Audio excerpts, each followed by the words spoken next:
Think RBSC channel पर मैं जितू राजपुरोहित कक्षा 10 के विद्यार्थियों का मैं स्वागत करता हूं।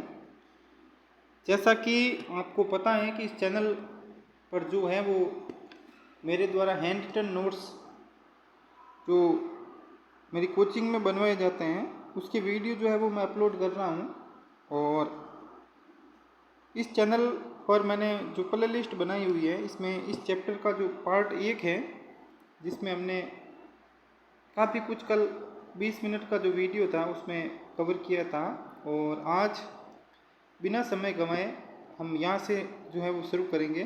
बहुत ही अच्छे तरीके से उदाहरण और कंसेप्ट के साथ इस चैप्टर को है जो समझेंगे। आपकी जो बुक है उसी से ये नोट्स बनाए हुए हैं, ना किसी पासबुक की मदद ली गई है और ना ही कोई अन्य जो सोर्स हैं उसकी मदद ली गई है। पिछले जो वर्षों के 2-3 वर्ष के जो पेपर थे एनसीईआरटी के बोर्ड पर उपलब्ध, वहाँ से मैंने क्वेश्चनों का एनालिसिस करके ही इन नोट्स को है जो विद्यार्थियों के सामने लाया गया था।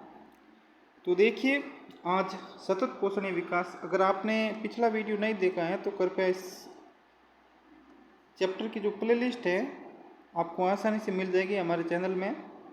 तो वहाँ से पार्ट 1 को पहले देखें, फिर इस वीडियो को आप देखें, तभी ये अच्छे से आपको समझ आ पाएगा।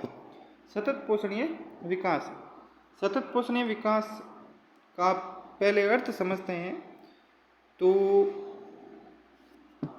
आजकल जो आप देख रहे हैं वर्तमान समय में, इसमें चाहे कोई भी हो वो पर्यावरण पर जो है वो ध्यान नहीं देता है, ना ही कोई आम इंसान और ना ही कोई बड़ी बड़ी जो निजी संस्थाएं हैं या फिर सार्वजनिक यानी कि सरकारी संस्थाएं, सभी इस पर्यावरण के जो नुकसान हो रहे हैं इसको अनदेखी कर रही है। और हाल ही के कुछ वर्षों में ये शब्द बहुत ही प्रचलित हुआ है, या यूँ कह सकते हैं कि हो रहा है, सतत पोषणीय विकास। तो इसका जो अर्थ है ये परिभाषा काफ़ी बार पूछी जाती है। ये लिखा हुआ है कि ऐसा विकास जो पर्यावरण को बिना नुकसान पहुंचाए हो और वर्तमान विकास की प्रक्रिया भविष्य की पीढ़ियों की आवश्यकताओं की अवहेलना ना करे। यानी कि वर्तमान में आप विकास कीजिए, तीव्र गति से विकास कीजिए, लेकिन जो वर्तमान की आने वाली पीढ़ियां हैं उनके भविष्य को दांव पर लगाकर अपना विकास मत कीजिए, क्योंकि जो आने वाली पीढ़ियां हैं वो भी ही हमारी तरह होगी। हमारे जो बुजुर्ग थे उन्होंने इन संसाधनों को बचाए रखा था, तब हम इन्हें प्राप्त कर पा रहे हैं। वही का वही जो कार्य है हमें भी करना होगा कि आने वाली जो पीढ़ियां है उनकी जो पूर्ति है वो किस प्रकार से हो, इसका भी हमें जो ध्यान है वो रखना होगा। ठीक है। तो सतत पोषणीय विकास की बिल्कुल सिंपल परिभाषा है कि सतत पोषणीय विकास का अर्थ है कि विकास पर्यावरण को बिना नुकसान पहुंचाए हो और वर्तमान विकास की प्रक्रिया जो है वो भविष्य की पीढ़ियों की जरूरतों की जो वो है अवहेलना ना करें। अब इस सतत पोषणीय विकास को जो मूर्त रूप देने की कोशिश की थी, वो उसके लिए एक जो सम्मेलन है वो आयोजित किया गया था, जिसे पृथ्वी सम्मेलन के नाम से जाना जाता है। और ये जो है वो ब्राज़ील का एक शहर है, रियो डी जेनेरियो, तो वहाँ पर आयोजित हुआ था। तो इस प्रकार से इस जो सम्मेलन का नाम पड़ गया वो रियो डी जेनेरियो सम्मेलन या फिर रियो डी जेनेरियो पृथ्वी सम्मेलन। ये इस संदर्भ में प्रथम सम्मेलन था पर्यावरण के प्रति जो सतत पोषणीय विकास के संदर्भ में पहल की गई थी। और इसका जो आयोजन है ये अनेक बार पूछा गया है, जून 1992 में। और इसका अगर उद्देश्य की बात करें तो विश्व स्तर पर उभरते पर्यावरण संरक्षण एवं सामाजिक आर्थिक विकास की समस्याओं को जो है वो हल ढूंढना था उसका। ये रियो डी जेनेरियो सम्मेलन की जो मुख्य बातें हैं, यहाँ से ऑब्जेक्टिव सवाल बनते हैं सब। ठीक है, इसका नाम है या फिर ये कहाँ आयोजित हुआ था, कब हुआ था, कौन सा संस्करण था, यहाँ से ऑब्जेक्टिव बनते हैं। लेकिन अगर पूरा जो लघुतरात्मक प्रश्न ये यूँ पूछ ले कि रियो डी जेनेरियो पृथ्वी सम्मेलन के बारे में संक्षिप्त टिप्पणी लिखिए, तो फिर आपको जो ये बातें हैं वो पूरी लिखनी होगी। इसमें जो अन्य निर्णय या कार्य किए गए थे वो इस प्रकार थे कि इस सम्मेलन में एकत्रित नेताओं ने भूमंडलीय जलवायु परिवर्तन और जैविक विविधताओं पर एक घोषणा पत्र था, उस पर हस्ताक्षर किए थे। भूमंडलीय जलवायु परिवर्तन का मतलब है कि जो हमारी भूमि है इसमें जो प्रत्येक प्रकार का जो परिवर्तन है जो हमारी जलवायु को प्रभावित करता है। जलवायु कक्षा 9 में आपने इसकी परिभाषा पढ़ी थी कि 30 वर्षों के भीतर जो किसी भी क्षेत्र की जो जलवायु होती है, किसी भी क्षेत्र के जो पर्यावरणीय स्थिति होती है उसको हम जलवायु कहते हैं। और इसमें अगर परिवर्तन होता है और जैविक विविधता पर जो है वो विपरीत प्रभाव पड़ता है तो वो हमारे पर्यावरण के लिए नुकसान होता है। तो इसी संदर्भ में इन नेताओं ने जो है वो घोषणा पत्र पर हस्ताक्षर किया था। रियो सम्मेलन में भूमंडलीय वन सिद्धांतों पर सहमति जताई गई और 21वीं शताब्दी में सतत पोषणीय विकास के लिए एजेंडा 21 को जो है वो स्वीकृति प्रदान की गई थी। तो एजेंडा 21 भी काफ़ी महत्वपूर्ण है। एजेंडे का जो हिंदी शब्द है, एजेंडा शब्द का, इसका हिंदी शब्द है कार्यसूची, ठीक है। यानी कि 21 कार्यों की एक जो सूची है वो एजेंडा 21 के नाम से जानी गई। और इन 21 कार्यों की जो सूची है वो एक घोषणा के माध्यम से लागू करने के लिए अलग अलग देश जो है वो प्रयास कर रहे हैं। तो यह एक घोषणा है जिसे 1992 में ब्राज़ील के शहर रियो डी जेनेरियो में संयुक्त राष्ट्र पर्यावरण और विकास सम्मेलन के तत्वावधान में राष्ट्राध्यक्षों द्वारा स्वीकृत किया गया था, जिसका उद्देश्य भूमंडलीय सतत पोषणीय विकास हासिल करना है। अब जो एजेंडा 21 का जो स्वीकृत करने वाली संस्था थी वो UNCED थी। इसकी फुल फॉर्म यहाँ पर मैंने लिखी है कि संयुक्त राष्ट्र पर्यावरण और विकास सम्मेलन। जो ये इस संस्था ने जो है वो स्वीकृत किया था और फिर इसके बाद में अलग अलग देशों ने अपने अपने हिसाब से क्षेत्र के अपने अपने क्षेत्रों के हिसाब से अपने अपने स्थिति के हिसाब से जो है वो लागू करने का अभी भी प्रयास कर रहे हैं। ये भी 1992 में ही जारी की गई थी घोषणा। एजेंडा 21 का जो उद्देश्य है वो समान हितों, पारस्परिक आवश्यकताओं और सम्मिलित जिम्मेदारियों के अनुसार विश्व सहयोग द्वारा पर्यावरणीय क्षति, गरीबी और रोगों से निपटना है। एजेंडा 21 का मुख्य ध्येय यह है कि प्रत्येक स्थानीय निकाय अपना अपना स्थानीय एजेंडा 21 तैयार करें। तो इस एजेंडा जो 21 हैं इसका मुख्य उद्देश्य है कि जिनके समान हित हैं या फिर जो पारस्परिक आवश्यकताएं हैं या अपनी अपनी सम्मिलित जिम्मेदारियां हैं अलग अलग देशों की, वो एक वैश्विक सहयोग के द्वारा जो है वो पर्यावरणीय क्षति को होने वाले नुकसान, फिर इसमें गरीबी और रोगों से जो निपटने के लिए प्रयास है वो उसको आगे बढ़ाना है। और इसके साथ ही साथ एक और उद्देश्य था, इसमें ध्येय था कि प्रत्येक स्थानीय निकाय अपना अपना स्थानीय एजेंडा 21 तैयार करे। स्थानीय निकाय का मतलब है अलग अलग जो क्षेत्र है, जैसे राजस्थान है तो राजस्थान अपना स्थानीय 21 एजेंडा अलग तैयार करें। फिर अगर जोधपुर है तो जोधपुर भी अपना अलग जो है वो पर्यावरण के प्रति कार्य है, क्योंकि हर क्षेत्र की अलग अलग स्थिति होती है। तो इस प्रकार से जो है वो अपने अपने 21 कार्यों की जो है वो सूची बनाएं और उसको लागू करने की जो है वो कोशिश करें। अब देखिए कुछ प्रश्न हैं जो आपकी बुक थी उसमें हेडिंग के द्वारा इन टॉपिकों को नहीं करवाया जा सकता था, तो मैंने इनको प्रश्न के रूप में आपको समझाने की कोशिश की है। और इसके लिए आप अपनी किताब में जो है वो एजेंडा 21 से आगे जो है वो पढ़ें, तो ये प्रश्न आपको जरूर मिलेंगे। यहाँ से जो प्रश्न जिस प्रकार से बनते हैं या फिर बने हैं परीक्षाओं में, वो जैसे भारत जैसे देशों में संसाधन नियोजन की आवश्यकता क्यों है, तो भारत जैसे देशों में संसाधनों के नियोजन की अत्यधिक आवश्यकता है क्योंकि भारत देश में खनिजों की उपलब्धता में अत्यधिक विविधता है। जैसे कुछ प्रदेशों में कुछ संसाधन अधिक मात्रा में उपलब्ध हैं, वहीं कुछ खनिजों की अत्यधिक कमी है। इसमें आपके बुक में जो कुछ उदाहरण दिए हुए थे लेकिन वो पूछते नहीं है परीक्षा में, तो वो मैंने यहाँ पर नहीं लिखवाया था। लेकिन मैं आपको उन उदाहरणों को समझाने की अगर बात करूँ तो जैसे मान लीजिए हमारे राजस्थान में जो पश्चिमी इलाका है जैसलमेर बाड़मेर, यहाँ पर पेट्रोल तो खूब होता है, पेट्रोलियम पदार्थ तो खूब मिलते हैं, लेकिन पानी की कमी है। वहीं अगर पूर्वी राजस्थान की बात करें तो पूर्वी राजस्थान में पानी खूब है लेकिन पेट्रोलियम पदार्थों की कमी है।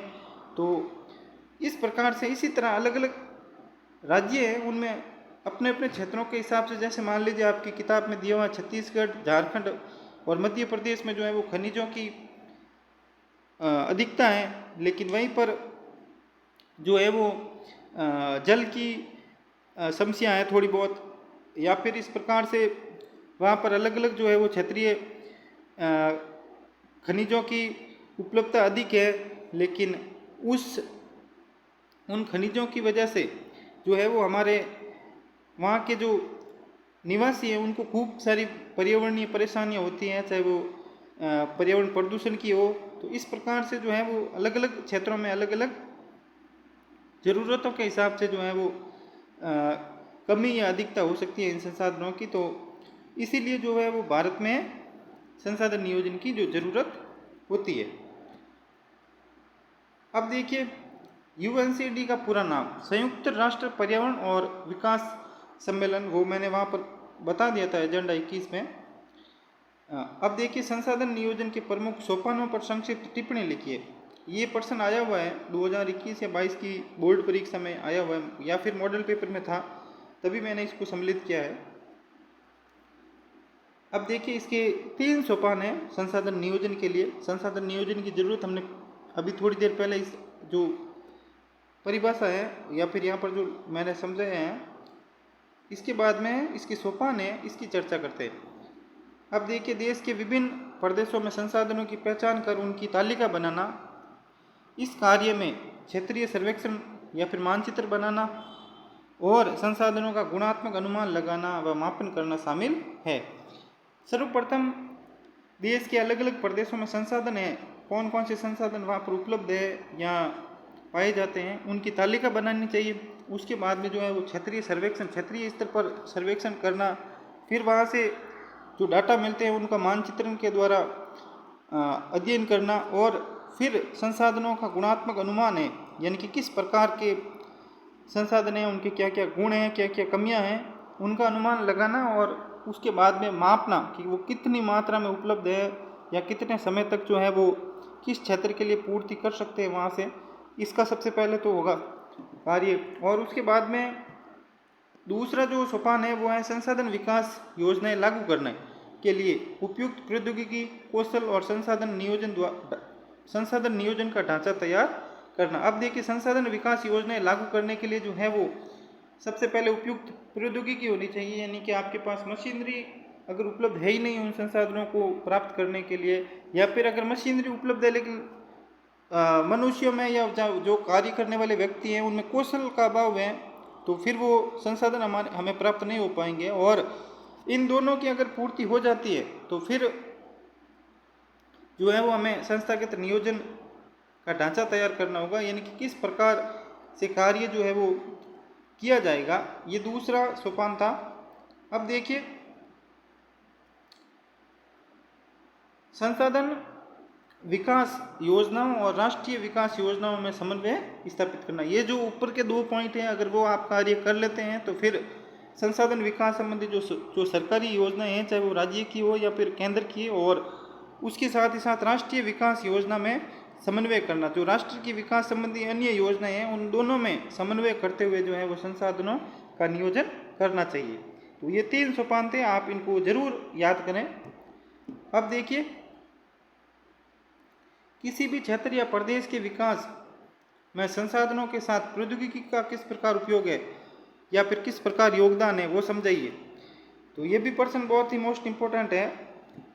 किसी भी क्षेत्र या प्रदेश के विकास में संसाधनों के साथ प्रौद्योगिकी का महत्वपूर्ण योगदान है, क्योंकि इतिहास में हमने अनुभव किया है कि जो राष्ट्र संसाधनों के साथ साथ प्रौद्योगिकी संपन्न थे उन्होंने अपने औपनिवेशिक देशों के संसाधनों का शोषण किया था और उन पर अपना आधिपत्य स्थापित किया था। अतः संसाधन किसी प्रदेश के विकास में तभी योगदान दे सकते हैं जब वहाँ उपयुक्त प्रौद्योगिकी विकास और संस्थागत परिवर्तन किया जाए।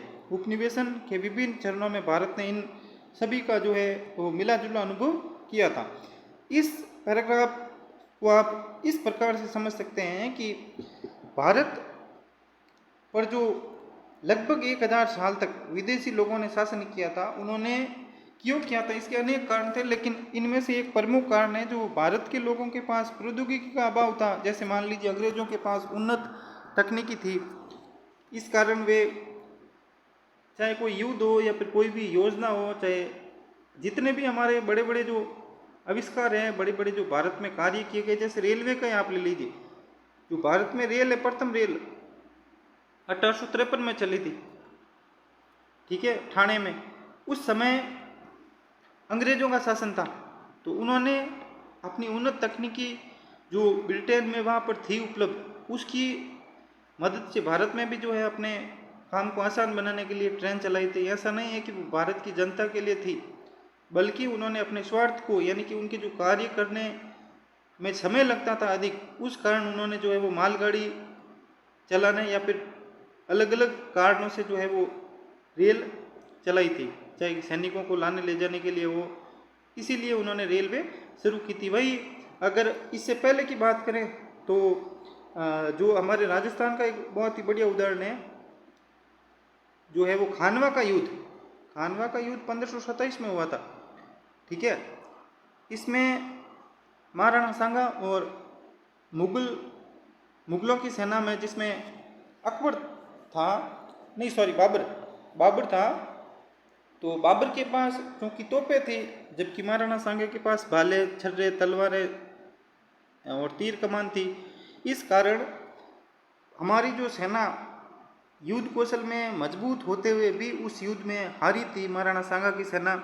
इसका एक कारण बाबर के पास जो है वो उन्नत तकनीक थी, उनके पास तोपें और कुछ बंदूकें थी, इस कारण जो है वो हमारी सेना हारी थी। तो चाहे कितने भी ऐसे हम अनेक उदाहरण देख सकते हैं जिसमें हमें ये महसूस हुआ है कि तकनीक, और आज भी आप देख सकते हैं कि तकनीक की ज़रूरत कितनी है हर कार्य के लिए। आजकल तो जो है वो चाहे आप मिठाई की दुकान ले लीजिए या फिर कोई फैक्ट्री ले लीजिए, उसमें अधिकतर काम मशीनों से ही होता है, ठीक है। आपकी जो खेती होती है, आपकी खेती वो भी मशीनों से होती है, चाहे ट्रैक्टर हो तो ट्रैक्टर भी मशीन ही है ना, चाहे कोई भी कार्य हो छोटा से बड़ा, आजकल सब कार्य जो है वो मशीनों की मदद से होते हैं। तो प्रौद्योगिकी का जो है वो विकास के मामले में बहुत योगदान है।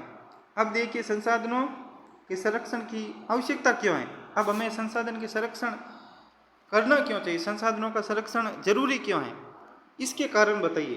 तो बहुत ही मैंने ठीक व्यवस्थित करके ये प्रश्न लिखे हैं, और एक भी ऐसा पॉइंट या टॉपिक या सवाल नहीं जाएगा बाहर, ये मैं गारंटी लेता हूँ। अगर आपको कुछ भी लगे ऐसा तो ज़रूर कमेंट करें, मैं अगले वीडियो में इसको अपडेट कर दूंगा। कोई आपको यहाँ पर कोई फैक्ट में गलती हो, मैंने पूरी कोशिश की है कि कोई भी फैक्ट है जो गलत ना हो।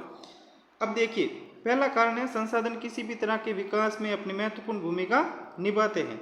ये मैंने अभी बात की है कि किस प्रकार से किसी भी देश के जो विकास हैं उसमें अपनी महत्वपूर्ण भूमिका निभाते हैं संसाधन या प्रौद्योगिकी। फिर है संसाधनों के विवेकहीन उपयोग और अति उपयोग के कारण कई सामाजिक और आर्थिक समस्याएं जो है वो पैदा हो गई है। अब देखिए, अगर किसी भी वस्तु का अगर हम ठीक ढंग से उपभोग या उपयोग नहीं करेंगे या फिर आवश्यकता से अधिक उपयोग करेंगे तो वो लाभ की बजाय हमें नुकसान ही करेगी, नुकसान देगी, और इसी कारण से सामाजिक और आर्थिक समस्याएं जो है वो पैदा हो गई। आज सामाजिक समस्या के रूप में आप देख लीजिए, जो आपके दोस्त हैं या फिर जो भी छोटे बच्चे होते हैं वो भोजन करते समय भी फ़ोन का यूज करते हैं, या फिर पढ़ने वाले जो विद्यार्थी हैं, पढ़ने की जो समय है, पढ़ने की समय अवधि उसमें कमी करके अपना फ़ोन अधिक देखते हैं, या फिर टीवी है, चाहे कोई भी मशीनरी हो, इसका कभी भी हम जब उपयोग अधिक करेंगे, आप एसी का उदाहरण ले लीजिए, अगर हम एसी अधिक चलाते हैं तो वो शरीर को नुकसान तो करती हैं, साथ ही साथ जो है हमारे पर्यावरण को नुकसान करती हैं, क्योंकि अनेक जो है वो हानिकारक गैसें निकलती हैं एसी से। इसी प्रकार से रेफ्रिजरेटर हैं, तो किसी भी जो है वो संसाधन का अगर हम अधिक उपयोग करेंगे तो उसकी सामाजिक, आर्थिक और फिर पर्यावरण समस्याएं हैं वो अधिक पैदा होती है। मैंने यहाँ पर पर्यावरण नहीं लिखा है, आप अगर लिखें तो पर्यावरण आप लिख सकते हैं, यहाँ पर पर्यावरणीय समस्या पैदा हो गई है। तीसरा पॉइंट, संसाधनों के विवेकहीन उपयोग से पर्यावरण को क्षति पहुंच रही है। मैंने यहाँ पर अलग जो है वो लिखवा दिया है ताकि आपको अच्छे से समझ आए। अगर आप इस लाइन को ना लिखना चाहें तो यहीं पर पर्यावरण करके भी लिख सकते हैं, तो भी आपका जो है वो गलत नहीं होगा। अब देखिए नेक्स्ट, संसाधन संरक्षण पर महात्मा गांधी के विचारों का उल्लेख करो। ये आपकी किताब में लिखा हुआ है। अनेक बार जो आपके अध्यापक हैं या चाहे आप खुद पढ़ते हो, वो यहाँ से आप सोचते हैं कि यहाँ से थोड़ी पर्सन बनता है, जबकि यहाँ से पर्सन बनने की संभावना है वो अधिक रहती हैं, क्योंकि महात्मा गांधी के जो विचार है संसाधन संरक्षण पर, वो हमारी जो बोर्ड परीक्षा है उसमें बहुत ही महत्वपूर्ण है। अब देखिए, संसाधन संरक्षण पर गांधी जी ने अपनी चिंता जो है वो इस प्रकार शब्दों में अपने व्यक्त की थी। हमारे पास हर व्यक्ति की आवश्यकता की पूर्ति के लिए बहुत कुछ है, लेकिन किसी की लालच की संतुष्टि के लिए नहीं। अर्थात हमारे पास पेट भरने के लिए बहुत कुछ है, लेकिन पेटी भरने के लिए नहीं। कितनी अच्छी बात जो है वो गांधी जी ने कही थी कि प्रत्येक व्यक्ति है, उसका पेट भरने के लिए प्रकृति के पास खूब सारे संसाधन है। प्रकृति हमें अथाह संसाधन है वो दे सकती है पेट भरने के लिए, लेकिन पेटी भरने के लिए जो है वो प्रकृति के पास संसाधन नहीं है। और आज उल्टा हो रहा है, पेट भरने के लिए लोग कम जीते हैं, पेटी भरने के लिए लोग अधिक जीते हैं। तो उनके अनुसार विश्व स्तर पर संसाधन हास के लिए लालची और स्वार्थी व्यक्ति है, और साथ ही साथ आधुनिक प्रौद्योगिकी की शोषणात्मक प्रवृत्ति जिम्मेदार हैं। वे अत्यधिक उत्पादन के विरुद्ध थे और इसके स्थान पर अधिक बड़े जनसमुदाय द्वारा उत्पादन के पक्षधर थे। वे गांधी जी मानते थे कि आप किसी भी वस्तु का उतना ही उत्पादन करें जितनी उसकी हमारे समाज या देश में ज़रूरत है। अगर वो अधिक उत्पादित करते हैं तो फिर जो है वो नुकसान करेगी वो वस्तु या कोई भी संसाधन। और इसी के साथ वो ये भी बात कहते थे कि अलग अलग जो लोग हैं अलग अलग संसाधन का उत्पादन करते हैं, उसकी बजाय एक समूह के रूप में, बड़े समूह के रूप में जो है वो उत्पादन करना चाहिए, जिससे अधिक से अधिक लोग हैं वो लाभान्वित हो। चाहे उन्हें चाहे पैसे कम दे दीजिए, लेकिन अधिक बड़े स्तर पर जो है वो किसी भी वस्तु का उत्पादन करें। अब देखिए, भारत में जो भू उपयोग प्रारूप है ये हम अगले वीडियो में पढ़ेंगे। 20 से 25 मिनट का ही जो मैं वीडियो बनाने की कोशिश करता हूँ, ताकि आप आसानी से 1 से 2 वीडियो जो है वो प्रतिदिन देख सकते हैं और अपने नोट्स हैं वो बना सकते हैं। अगर नोट्स बनाना आपको थोड़ा कठिन लगता है तो आप इसकी PDF भी जो है वो डाउनलोड कर सकते हैं। मैं जल्दी ही टेलीग्राम या फिर व्हाट्सएप चैनल बना दूंगा और उसमें प्रतिदिन है जो वो PDF डाल दिया करूंगा। जब भी मैं इसकी PDF किसी सोशल मीडिया प्लेटफॉर्म पर डालूंगा तो उसकी जो लिंक है वो इस वीडियो के कमेंट बॉक्स में या फिर डिस्क्रिप्शन में डाल दूंगा, तो आप वहां से डाउनलोड कर लेना और फिर आसानी से लिख लेना। लेकिन जितना हो सके आप रिवाइज करें अधिक से अधिक, और अधिक से अधिक समझने की कोशिश करें वीडियो को। अगर आप चाहें तो 2-4 दिन बाद में एक बार फिर से रिवाइज कर लें, ताकि वो कंसेप्ट है आसानी से समझ आ जाए आपको। और बोर्ड में सामाजिक विज्ञान की आप चिंता बिल्कुल मत कीजिएगा। मैं पूरी कोशिश करूंगा कि ये बुक जल्दी से जल्दी, इस बुक के वीडियो है वो बनाकर अपलोड कर दूं, और उसके बाद में जो 3 अलग अलग किताबें हैं उसके भी जो है वो कोशिश करूंगा कि दिसंबर तक ये आपके सामने आ जाए, जब अर्धवार्षिक परीक्षा हो या फिर अर्धवार्षिक परीक्षा के बाद तक तो अपलोड हो ही जाएगी। 31 दिसंबर तक मेरी कोशिश है। मेरी खुद की कोचिंग में भी जो विद्यार्थी हैं उनको मैं कोर्स जल्दी करवाऊँगा। जितना जल्दी वहाँ पर कोर्स होगा और ये नोट्स बनेंगे तो इसकी PDF बनाते हुए मैं आपके साथ भी वीडियो के रूप में शेयर जरूर करूँगा। अब तक आप देख लीजिएगा, कोई भी जो टॉपिक है इन 2 वीडियो में पढ़ाया हुआ है वो आपके विद्यालय से तो ही अच्छा ही होगा, ये मैं दावा कर सकता हूँ, क्योंकि मैंने इसमें मेहनत खूब की है। तो मिलते हैं नेक्स्ट वीडियो में, तब तक के लिए थैंक यू। चैनल को सब्सक्राइब जरूर करें, अपने दोस्तों के साथ इन वीडियोज़ को शेयर करें, ताकि हमारा चैनल थोड़ा और अधिक बड़ा हो, अधिक सब्सक्राइब जुड़ें, अधिक लाभान्वित हो। ठीक है, तो मिलते हैं नेक्स्ट वीडियो में, तब तक के लिए थैंक यू। जय हिंद।